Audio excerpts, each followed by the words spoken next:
What's up guys, Porter here at the Porter Does a YouTube channel. Today we are touring the homestead. You're going to be meeting chickens, kittens, and our big fluffy Bernese Mountain Dog.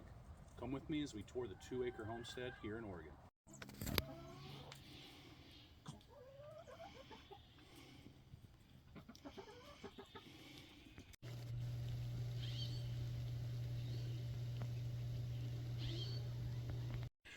I just heard some turkeys, and that's not uncommon at all for us to get turkeys here at the homestead. I just saw a couple deer, one little like 2-point black-tailed buck wandered through, and I heard, definitely heard some turkeys, so maybe we'll have a turkey sighting here in a minute. But yeah, lots of wildlife here at the homestead, so we have to keep our garden deer proof, turkey proof, critter proof, try to keep unwanted pests out and keep everything inside safe.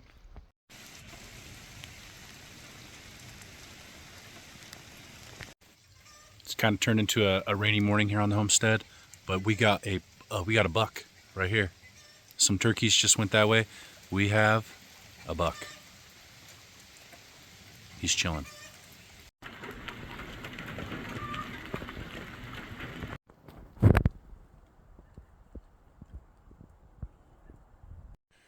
All right, this is our chicken coop. When we first bought the property, it was just a little shack. Not used for anything. I couldn't even stand up in it.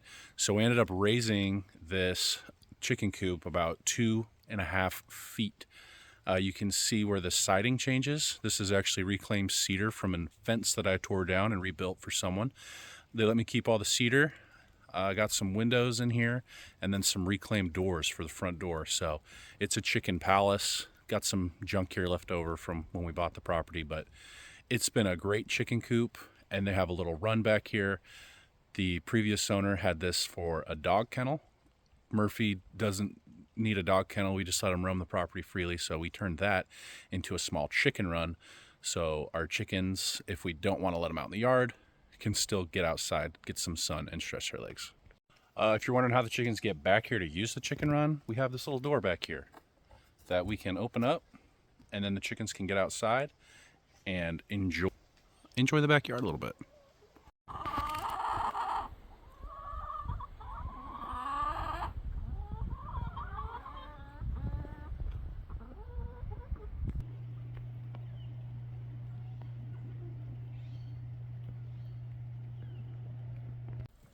Morning chickens.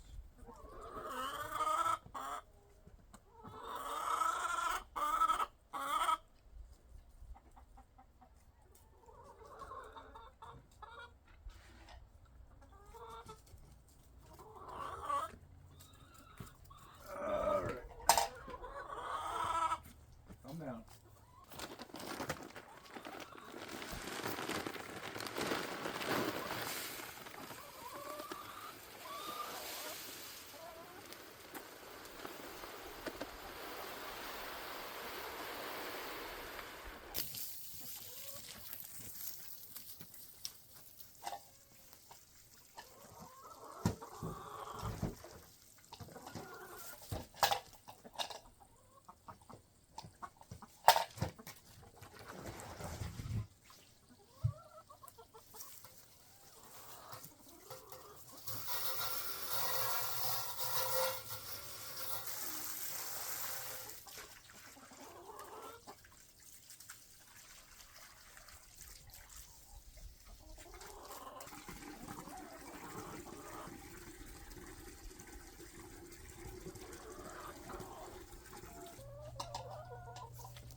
Murphy, get out of there.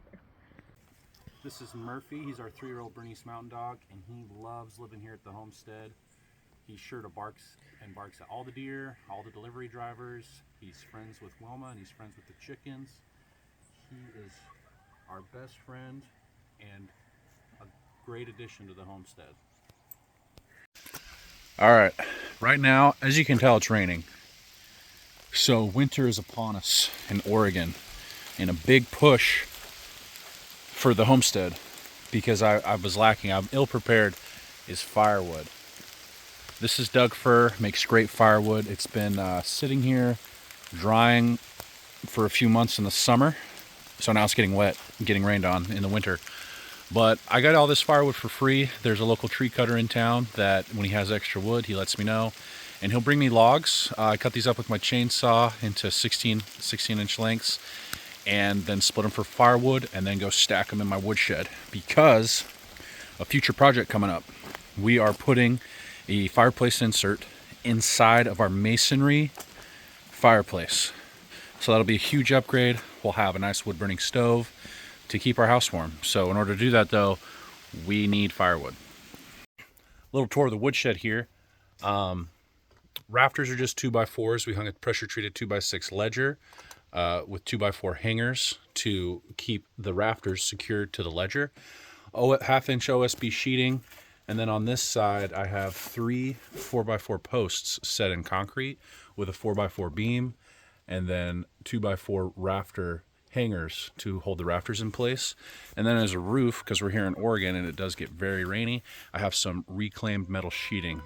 This is my wood stack supply so far in this covered shed that I built.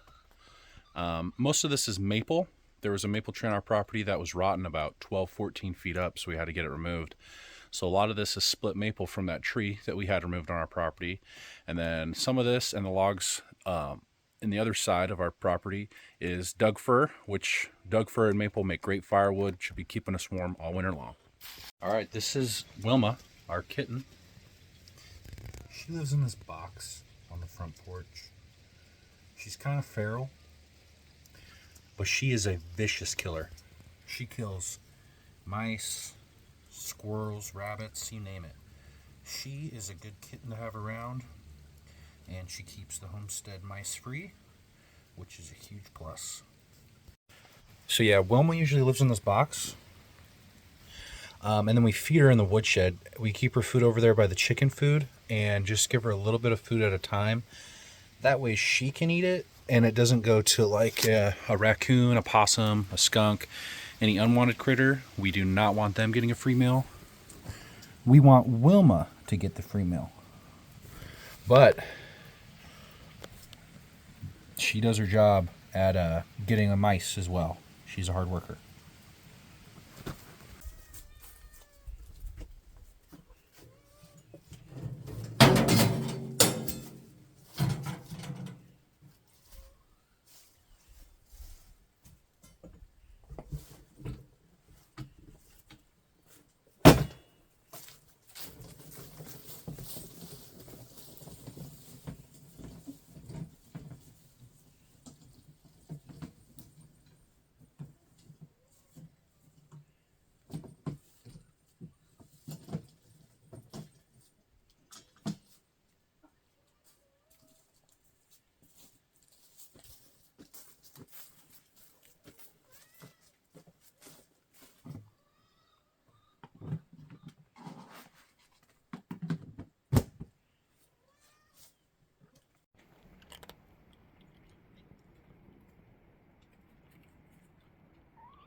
This outbuilding directly behind me is our pump house.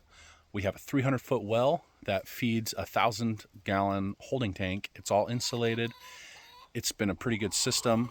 The pump down, 300 feet down, pumps into the holding tank, and then a jet pump, surface mount, pumps water out of the tank and into our house to feed our system. We also have a pressure tank in there to keep our water pressure up. In some future videos, we may be doing some replumbing in there. The previous owner that installed the pressure tank put the pressure tank right in front of the door, so it's hard to open the door. It doesn't quite open all the way. And then since we've owned the property, we added a little lean-to on the side to store firewood, store my lawnmower over there, and some outdoor garden tools. All right, this truck behind me is my 1972 GMC. Bought this truck when I was 13 years old for 500 bucks. It was my high school project. Spent countless hours trying to fix it up. The only problem was I didn't have any money, so definitely cut some corners.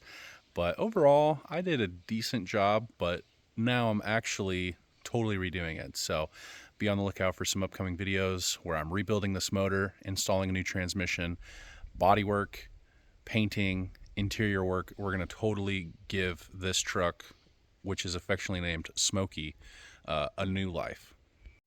All right, back here we got a ton of wild cherry trees, and they produced a ton of fruit. We didn't utilize any of it this year. And underneath all these wild cherry trees is what I call the lumber yard. And here is some more lumber covered underneath this tarp. I store materials here for little projects on the homestead, odds and ends that I pick up from job sites, extra construction debris material, whatever. Most of this material I got for free. Some of it's leftover material that I bought from other projects. But this is a crucial piece of the homestead. Helps save us a ton of money in future projects. We need to fix something in the chicken coop or in the garden or build an extra garden box, whatever. It's nice to have lumber on hand. I store it here, try to keep it somewhat organized and sorted, from pressure treated to where the 2x6s are, cedar, fir boards. Try to keep it all somewhat sorted, somewhat organized. So this is the lumber yard. All right, and behind me is our house. It was built in 1934, and it is the oldest house on this road that we live on, right on top of the hill.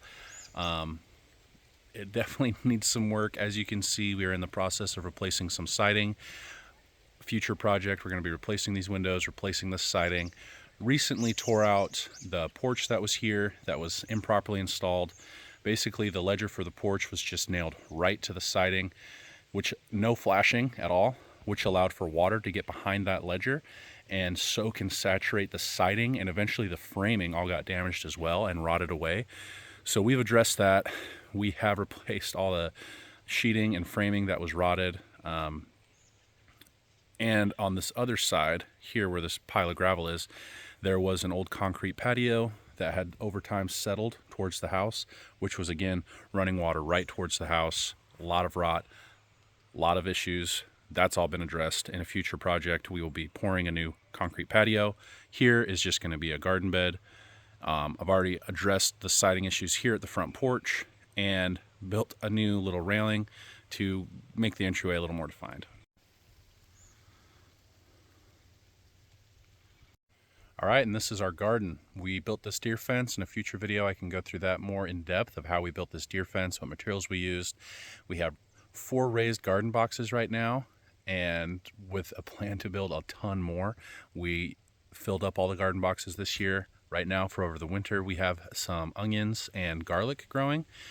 So be on the lookout for future videos, more garden videos, and an in-depth video of how we built this fence to keep the deer out. Here's some more apple trees that we have on the property. 2 apple trees here. This old apple tree here. Bottom's starting to hollow out. Don't know how much longer that apple tree is going to be around. Overall, on the property, we probably have about 6 or 7 apple trees, all varying varieties of apples, varying varieties of healthiness. As you can see, this apple tree is towards the end of his life. Haven't quite figured out all of the apple trees yet. Be on the lookout for future videos where we do prune, trim, upkeep, maybe even remove some of the apple trees on the homestead. All right, here's the back section of our property. We've recently been trying to clear it out, and we've accumulated a massive pile of brush. In a future video, we will be burning this. They do allow for backyard burns in Oregon. If you want to do something similar, just be sure to check in with your local fire department and make sure that everything is okay to go, and that it is the certain time of year where you can do a backyard burn. A ton of brush around this big fir tree. We cleared out brush around this maple tree, all through here, removed blackberry briars, and now we have this massive pile of brush that we will be burning in a future video.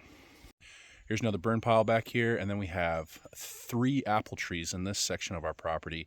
We got a ton of apples this year, so next year we're thinking about getting a cider press, make a bunch of cider to utilize more of our apples. All right, guys, welcome to the homestead. Hope you enjoyed this video. Be sure to like and subscribe so you can see more videos like this and catch all of the videos that come out for all these upcoming and future projects we have here at the homestead.